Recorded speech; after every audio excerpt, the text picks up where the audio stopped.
Great. Well, I appreciate you all coming. We're going to make an announcement here, but I first want to acknowledge in a moment, I'm joined by the leadership of the state legislature, the speaker, the majority leader, the co-chair, the Senate co-chair of the Finance Committee, and a number of great lawmakers from particularly the greater Milwaukee area. We're also going to hear, though, in a moment, in particular from Milwaukee County Executive Chris Abley and the mayor of the great city of Milwaukee, Tom Barrett. We're going to talk about how we brought this all together. This is a great partnership between public and private, the state and local government coming together. As I point out here, and I've said this morning, it's important to remember that what we're talking about is it's cheaper to keep it. And by that, what I mean is, if you look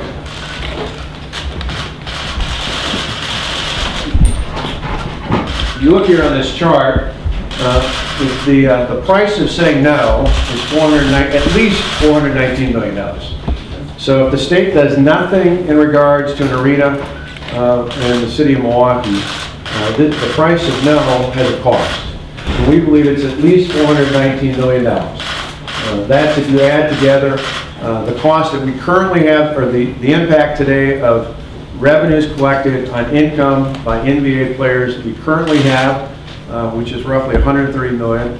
If you look at over the next 20 years, the impact of revenues we believe that will be collected as contracts go up, and those are very fiscally conservative estimates we've looked at in the past. We talked about our original plan, the projection of how many more revenues would come in over the next 20 years.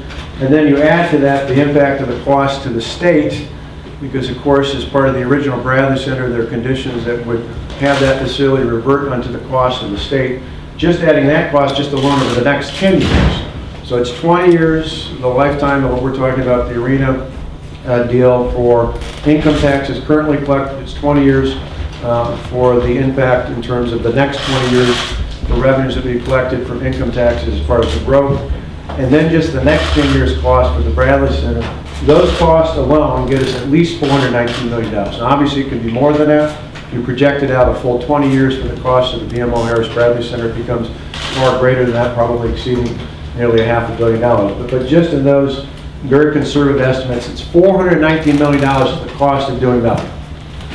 Not a very good alternative. Versus right now, what we're talking about with the new arena plan, just for the state alone, the impact would be capped out at $80 million. This shows you how the arena funding is broken up.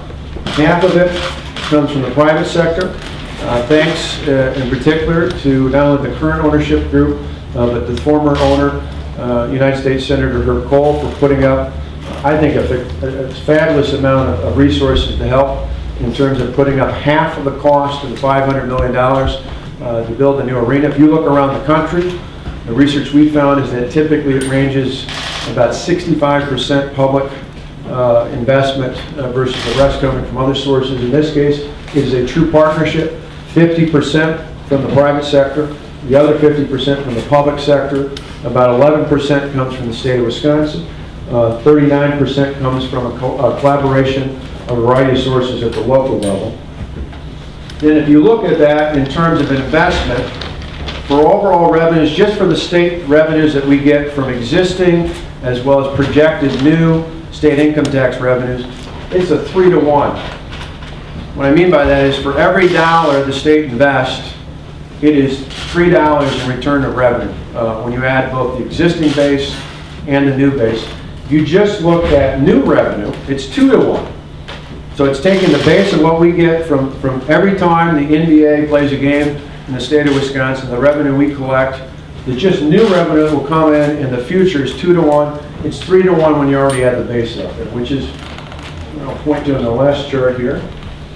And that is, you look at the impact of, right now the red here is what the state currently collects if we were continuing to collect that, if that continued out at a flat rate. That's the base of what we collect from income taxes from players that play NBA games here in the state of Wisconsin. The gray here over a 20-year period is the cap, the investment the state of Wisconsin will make. That's $80 million. That's what is capped, so you can see the ratio.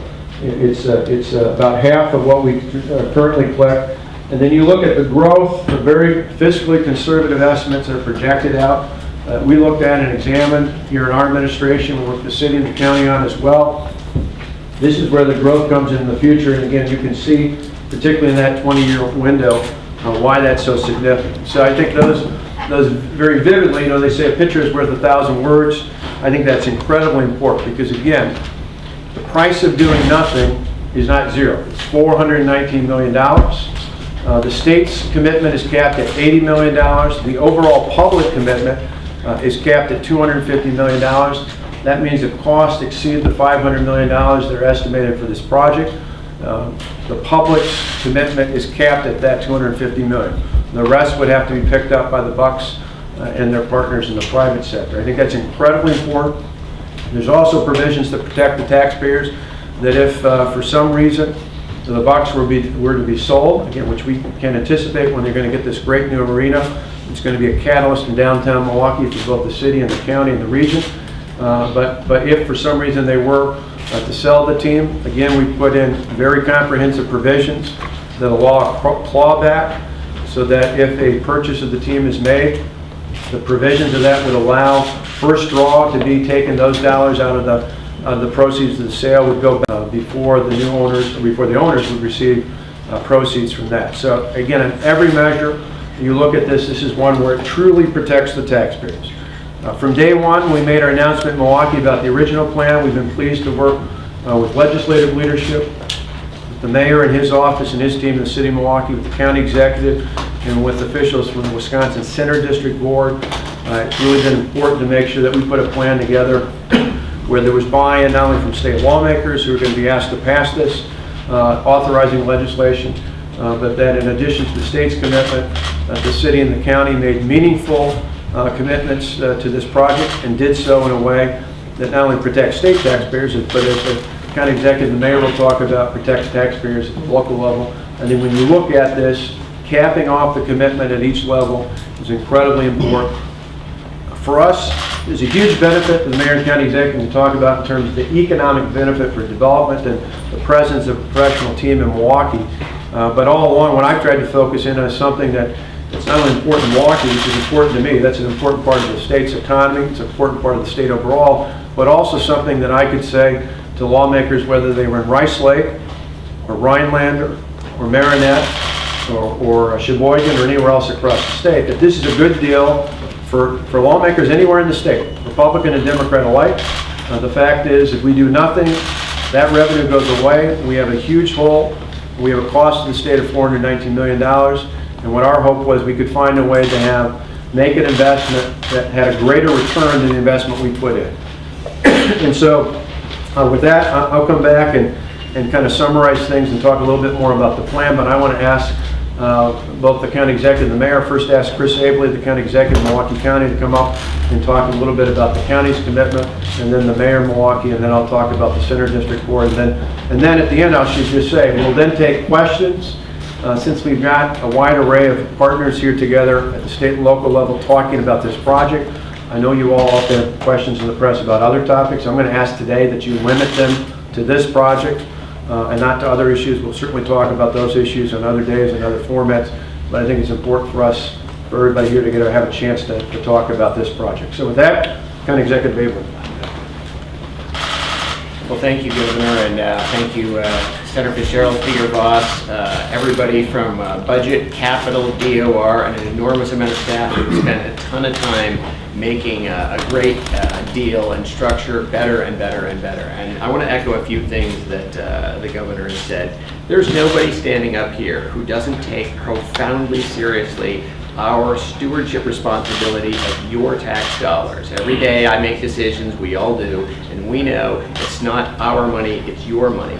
And you don't have to take my word for that. In 4 years, I've never proposed a budget that raised taxes. I've paid down debt and I've paid down liability. I'm not looking for opportunities to spend more money than I have to ever. I also, however, run a venture fund. and I know a little bit about real estate development, and all of you know the Park East is land in Milwaukee that has sat empty for almost 2 decades. I don't think there's anybody who's unclear. If there was a lot of fantastic opportunities that we had for giant development in the Park East, there is nobody, and I mean nobody, who wouldn't leap at the opportunity to take them. So when you hear people talk about this deal as once in a generation, it's more than that. I've said many times, it's not just about the Bucks, it's about taxpayers. As the governor pointed out, there's option A, the Bucks leave, and the net loss, and it's not just city and county, it's primarily to the state, is enormous. There's option B, where we say yes to $250 million on the table, private money before there's any public investment, and a very clear return. And the clear return is more than what just the governor talked about. It's more than that. It's thousands of jobs. It's augmenting something that the city has done an extraordinary job with over the past few years, and that is development of new housing very close to the Park East. For those of you who are familiar with this area of downtown, just north of the Park East, one of many things the city has had great success in is developing a lot of residential units just north. And by a lot, I don't mean 100, I don't mean 1,000, I mean well over 1,000. Right now, when people who live in those units drive downtown, they come off of Commerce Avenue South, and then soon enough they encounter the barren open wasteland that is the Park East. The nanosecond that we announced, it isn't going to be a wasteland, it's going to be some of the most attractive development in the city that they have seen in years. The property values of those units go up a little bit, and you take 1,000+ units, you bump in property tax assessment by 5%, nobody's taxes go up a dime, but revenue over 20 years goes up a lot, and that means more social services, and it means more transit, and it means more of government's ability to do what we do. I take, as I said, we all do very seriously our responsibility to make smart, disciplined decisions. We have an opportunity here, an extraordinary opportunity, and I know there's a lot of people who may be hesitant to think, hey, you know, this seems like a big public investment, I want to make sure to kick the tires. Well, you should. You're not wrong, you're right. You are right. You should kick the tires, but here's what you should be thinking about. The potential upside is larger than we have had for downtown in terms of economic development ever. And yes, people should worry about being clear and enforcing and ensuring and continuing to work that we get every dime of return we can out of this investment, but they should also be thinking, what's the message to the rest of the country that we'll be saying when we say we can't make $250 million in private money, an extraordinary opportunity put forward by people who have enormous amounts of successful experience in development. If we can't get this right, what's the message we're saying to developers outside the state when we want to keep this state a hotbed for business and that we're easy to work with? We should be worried about that too. I'm not second, I won't be backseat to anybody on the seriousness with which I take your tax dollars, but I also won't be backseat to anybody on just how seriously I take economic development. And so I'm incredibly excited about this idea. I wouldn't support it if I didn't have certainty this will work. And it should be made clear, everybody up here, this isn't the end point, getting a deal done. It's a beginning point. We're not saying fire and forget. We're still going to be in office, and we are going to make sure we continue to do everything we do once this deal gets started to ensure you do get the best value. But this is an exciting day, and it's been incredible to work with a bipartisan group who sees value in advancing the city, the county, and the state of Wisconsin. Now, with that, I'll turn it to my friend, Mayor Tom Barrett. Thank you very much. Good afternoon. I think we all would acknowledge that this is a little more challenging than designating a new state symbol. There's been a lot of give and take and back and forth. And I think all of us have focused on representing the people who elect us, whether it's at the state level, or the county level, or the city level. What we've tried to do is focus on our taxpayers.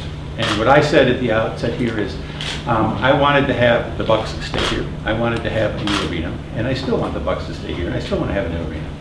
I also have an obligation, as do all the other elected officials, to the people who elected me. And that's why I said that I was going to support a plan that would ensure that there would be no increase to the property taxpayers in the city of Milwaukee. And we have accomplished that goal. Because what we are doing in essence here, from the local level, so I want to speak from the local level, from the city level, is really very similar to what the city of Milwaukee did when the Bradley Center was originally built. When the Bradley Center was originally built, the city of Milwaukee, even though that was a gift, the building itself was a gift, there were a lot of costs that went along with that. There were a lot of ancillary costs, construction costs, utility costs, there were rights of way that had to be dealt with. And what we're doing here is we're doing something very similar to that. So the dollar amount that we are investing as a city is very, very close to what we invested when the city of Milwaukee invested when the Bradley Center was constructed. That to me is a fair deal. It's also a fair deal, I think, when you see what the state is receiving here. The state, in terms of revenue, as the governor indicated, benefits immensely by having the Bucks stay here. The state of Wisconsin benefits greatly by having the Bucks stay here. All you have to do is look at the income taxes that are generated by the players to understand how important this is. If there's any takeaway that any of you should have in this entire debate, is if you have a child who's good enough to play basketball in the NBA, have them play in the NBA. Because what is happening now, and in particular because of the new television contract, is that the state is going to receive more revenue, again, as was shown on the charts. That's a good thing for the taxpayers throughout the state of Wisconsin. But what I'm focusing on, of course, is the local level. And I think what we have here is something that I can take to my taxpayers and say, look, we have to make sure that this gets done. And we have to make sure that this gets done in a way that's fair to you. And what we have done up to this point, and obviously there are more steps along the way, is presented a package that I think is responsible to the taxpayers of this state. And when you look at the revenue, for example, and the governor will talk about the Wisconsin Convention District, a lot of that revenue comes from people who come from outside. There are visitors who pay a lot of that revenue. And that's something that I think we should all recognize as well. So we know there's more work to be done. There's more work to be done at the state level. There's more work to be done at the local level. And while we're doing this work here in the Capitol, I'm working on a parallel track at the local level. I've been briefing my members of the Common Council so that there's been a good back and forth between the elected officials so that they know what's going on, so that they're not being blindsided, so that we can move this through the Common Council of the City of Milwaukee as well. Thank you very much. Well, thank you, Mayor Barrett. Thank you, County Executive Abley. We appreciate really the great partnership the city and the county had, and again, the great leadership of the legislature, particularly Speaker Robin Voss and Senator Scott Fitzgerald, who've personally been involved and engaged in this entire process, and we appreciate that. As was mentioned, the state's got a commitment. We're looking at a $4 million commitment a year, capped off at $80 million over the 20 years. We point out in the chart it's still far less than the revenue we get even in the base, let alone that we've experienced as things grew. So that's a pretty good return on investment. And you add to that the city and the county, the benefit they get, the county putting in $4 million a year and seeing the benefit of the Park East development and the benefit overall, the city making its investments that'll come out of the TIF and protecting property taxpayers. And then the Wisconsin Center District, which currently today's primary function is overseeing the entities that are part of the convention center, with the Wisconsin Center District Authority itself, will now be elevated to overseeing not only the convention center but this new arena. And so that it's clear, as part of the local investment, to make this match, revenues that are currently collected or able to be collected by the Wisconsin Center District would be right now, which are designated for paying off the bonds. It's been around for about 2 decades, back from the mid-1990s when the authorization was given to go ahead and build that new convention center.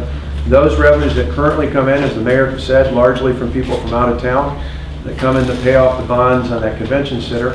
Now the only thing in this plan that will specifically change in terms of the legal authorization will be to continue to use those funds after the bonds have been paid off in the convention center to apply those same revenues that are currently being collected or authorized by the Wisconsin Center District Board to use those for a new arena. It makes sense. The convention center draws people into the region, into the county, particularly into downtown Milwaukee. Obviously, a new arena would be a catalyst for that. It would apply the same thing. So it's important to remember, because a lot of you were around, I certainly was around, some of us up here were around, when we had in this Capitol bills to authorize what is today Miller Park and legislation to authorize the expansion of Lambeau Field. I want to be clear, both of those obviously were catalyst projects, but this project is different. In the case of Miller Park, state law was changed to authorize a new tax, a 0.1% sales tax in 5 counties in southeastern Wisconsin. That was a new tax to generate the funding that was needed to create what's now Miller Park. In the case of Lambeau Field, the expansion that was done there and the renovation was done at Lambeau Field authorized Brown County to enact a new sales tax within that county. That was a new tax. In this case, there is no new tax. This merely authorizes, and the legal language that will be included in this going forward, authorizes the revenues that are currently legally offered to the Wisconsin Center District Board to pay off the bonding on not only the construction, but the maintenance of that convention center in downtown Milwaukee will now be able to use going forward to pay for a portion of the local share. The local share is part of this overall package, city, county, state, Wisconsin Center District, to put forward our match of $250 million to match the private investment and to say that's capped. No more. We're not putting in any more than $250 million total.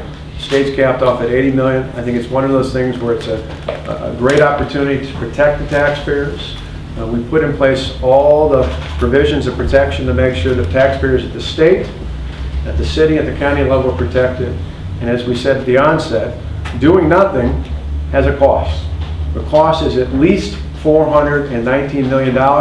As we looked at all the choices, as we looked at all the options, it became clear, as those of us here and others who work so diligently with us on behalf of our jurisdictions recognized, doing nothing was not a good option. Doing nothing left a big hole in the state budget, left a big hole potentially economically in the city and the county and the region. This is a way where we have a win for taxpayers that puts more money back into the hands of the state's taxpayers to pay in the future for schools and investments and all sorts of other things, as opposed to creating a $419 million hole going forward. So we're pleased to be here today to make this announcement. And with that, like I said, we'll take questions on this topic. I'm sure you have plenty of them. Ken? Governor, you said there are a couple of hurdles you acknowledged in the legislature. How will it play out? Well, either want to chime in, but I've talked enough about this. I feel like I got a good sense for what's going on. I think there's going to be some debate about in the budget or not. I think a lot of that's based upon people not knowing all the facts that are in there. You got a lot of moving pieces. You got a lot of different government entities coming together, and so it was important for us to spend that time of confidence between the city, the county, and the state working together. But I hope more of the people look not just at the plan, but look at, if you just look at strict numbers and you say, we do nothing, here's the hole it creates, versus the investment that the state's willing to make, as well as the partnership, not only from the city and the county and the center district, but particularly from the private sector. I think increasingly people, I hope, will look around the state, whether they're in southeastern Wisconsin or clear on the other side of the state. I hope lawmakers will see it's not just a good deal, it's a really bad deal if we don't do anything. And so I think it's going to take some time. It's certainly going to take some discussions. But I'm committed to working with the members of the legislature, for that matter, in any political party that's interested in this, because I think it's in our best interest long term. For all of us who take an oath, part of that oath means we're looking out for the fiduciary responsibilities of the people we represent here in the state of Wisconsin. And if we do nothing, I think we're turning a blind eye towards that oath. Senator Fitzgerald, do you have the votes in the Senate, and Speaker Voss, do you have the votes? I met with every Republican senator over the last 3 days. It was more a conversation of what does the plan look like? Is it in the budget, out of the budget? Could we do a separate amendment to the budget, which is another concept that's being discussed, but I don't really have a handle yet on kind of where the support is, and I think that'll take a while. We'll have to talk about it, and now that it's kind of out on the street, I think people get a feel for kind of what they can support and what they have concerns about. So, it's difficult to gauge right now, but we'll keep talking to people. I've also talked to Senator Schilling and a couple of members of the Democrat caucus who have approached me or said, what's going on with the Bucks arena deal, and certainly want to hear kind of their take on it as well. So that's kind of where we're at, I think, members of the Senate at least. So yeah. If this gets removed from the state budget, what would be the steps that would have to be taken to get this deal to go through? Well, the one concept is that it would be a separate amendment to the entire state budget, and if it would be voted up or down, included or not included, and then obviously it would make its way through the process. So it's a way that would accommodate some of the legislators that have concerns about having a bipartisan vote, or having it included as part of the state budget. It's one way of handling that. I'm not saying that everyone's on board with that. I'm not saying anybody's ruled that out. It's just kind of the concept that's been discussed so far. So, Robin, do you want to comment? We have caucused on this topic numerous times. Each time we have caucused, we have been pretty clear in our message, and that's why we wanted to make sure on behalf of the state, which is what, of course, Senator Fitzgerald and I and the governor were negotiating for, to make sure that we had a good partnership. Our caucus has had that discussion. We have not talked in depth about having an inside or outside the budget. I think that's kind of insider baseball. What I'd like to focus on and what our caucus has been talking about is the benefits of having this deal go forward, a negotiated deal where every party had the opportunity to protect their own interests. Taxpayers, I think, are getting a much better deal than people were led to believe prior to today. If you look at the facts, it is obvious it is better for Wisconsin to have the Bucks stay here and maintain the revenue than letting them leave. I think part of our job today and the job of the citizens of the state is to listen to the facts, judge for themselves, contact their legislators, and let them know what they think. So part of this process is also to make sure that the public is fully engaged so they have an opportunity to tell us what they think. And I think when you look at the facts in an independent way, the answer becomes pretty obvious. Rob, you say it's inside baseball and this running like a little bit. I mean, outside the budget, could it survive? Could it get passed? Well, I mean, I think, and you guys can chime in on this. First though, I'd say it's inside the court basketball.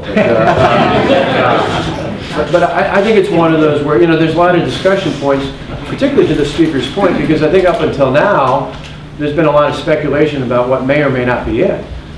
I would ask any lawmaker, any of the 132 lawmakers in either chamber and either party, to take a pause, take a timeout, if you will, to stick with that pun, to take a timeout and say, before I make a commitment one way or the other on this plan, I just ask that they look at the facts.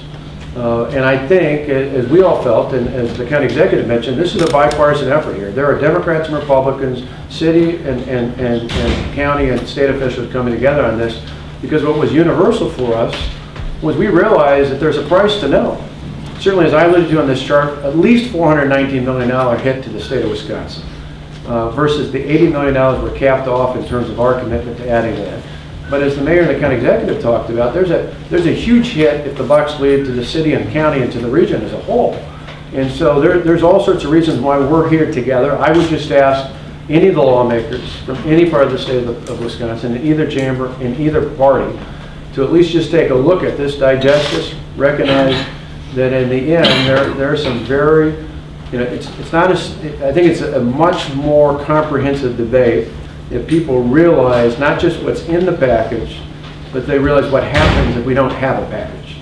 And I think that's probably the most important element. I would just ask any of the people who are elected to represent their constituents in the state Senate or the state Assembly to think long and hard about that before going out on a limb and saying something initially about where they stand. Take the time to look at it. I think a lot of this concern is just really about people being uncertain, and I think my belief is the more people look at the facts, not only the plan itself, but the consequences of failing to act, I think the more we're going to see support build in both chambers. We have 3 more The minutes. lion's share of funding coming from the center district, are you concerned at all that that revenue won't be available for another 13 years? Are you concerned about the interest that could add up? And is there a way to finance the deal so that those bonds don't necessarily have to be issued right away? One thing in terms of the plan, we looked at a number of different options. Remember, I put a plan on the table. I tried to, part of this is listening to the interest of lawmakers here in this Capitol who didn't want the state to play quite as big a role and wanted to make sure the city and the county were part of this. But this center district, the Wisconsin Center District, was authorized 2 decades ago. So in terms of that time frame, you're looking about where we're at. Obviously, it's played a vital role in terms of tourism and attracting people, conventions and meetings to downtown Milwaukee and to the entire region. But I think in totality, part of the reason we looked at this was saying we felt strongly, and when you think about Miller Park and you think about what it took to do the renovations at Lambeau Field, I think certainly the Senator and I and the lawmakers, the leadership that was here, we didn't think there was the will nor the interest of taxpayers in the state to have a new tax like we did for each of those other 2 pieces of legislation. This was us working together, being creative, saying there's a role for the city, there's a role for the county, there's a role for the state. And when it came to the Wisconsin Center District, it just made a lot of sense to say part of the reason for the Wisconsin Center District is not just to have a convention center, it's to draw people to that entire complex one of the nice things about this too is something, Chris, you're one up on me, I tried to do this years ago, but saying bringing together, at least bringing the ability together to have a vote to bring together some of the different potentially competing interests in the downtown area to try and have greater efficiencies, to provide greater services when it came to entertainment and people within Milwaukee County and within the city more. Governor, One more. Governor, will you meet with lawmakers one-on-one and cancel your upcoming travel to make sure that holdouts come around? I'll talk with anybody.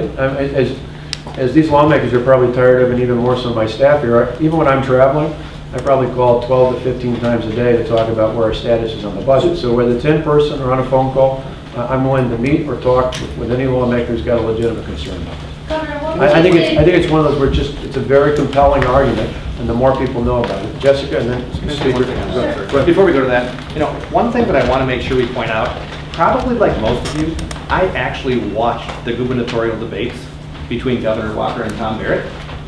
So I know that they don't agree on a lot of things. But I do know that in this example, they were both totally engaged, they were at the table, they negotiated in good faith, and I have no doubt that after both of these guys and all of us put so much effort into finding a deal that everybody could live with, I hope and I assume, because we've talked about it, that each of them will work their party, will work their interests, will work our members to get to an answer which is good for Wisconsin. Governor, what do you say to people who see the dollar amount of investment that you want to make in the Bucks Arena and look at cuts to the University of Wisconsin system and say your priorities are off? Well, again, in this case, it's a simple math equation. If we do nothing, there'll be bigger cuts in the future.